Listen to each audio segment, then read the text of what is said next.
Hey virtual learners, so here we are picking up just where we left off yesterday. We've got our list of 3 things that we chose from all the things we could think of collecting around our topic, and then we tried to go into each one of those things and collect around those ideas a little bit.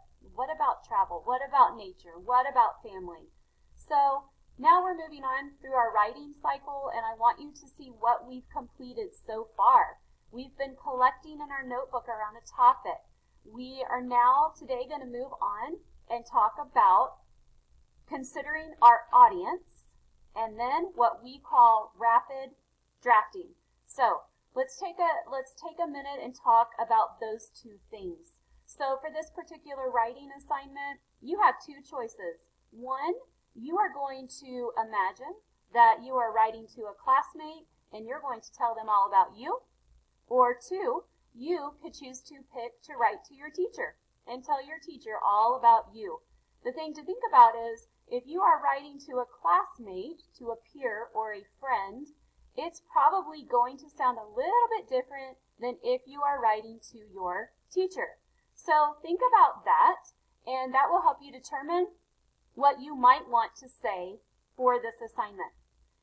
So once you've chosen your audience, your job is to take those ideas that you already have in your head and just get them down on paper. When we rapid draft, we are not worried so much about spelling. We're not worried that everything is perfect because that's not where we are in the writing cycle. We are just worried about getting our ideas down on paper. And on this writing cycle chart, you can see that it says drafting rapidly. Hard and fast. That means you're going to write without stopping. That's the idea. It's not going to be perfect, and it's not supposed to be. So take a look at my draft. You're going to notice a few things that you need to be sure are the same in your draft. I hope you can see that I have paragraphs formed. Well, how do you know that? Because I've indented, right? I got some capital letters starting my sentences. You're going to notice I got punctuation. It may not all be perfect, but I did the best that I could as I was rapid drafting. So I have a little short introduction paragraph, and then I went into the things from my chart.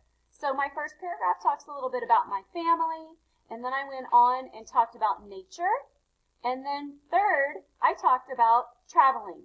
And then at the very, very end, you're going to see a really short little conclusion paragraph there where I am just wrapping up my writing. So your job is to do the same. Get out that writer's notebook or a piece of paper and just get those ideas down on paper.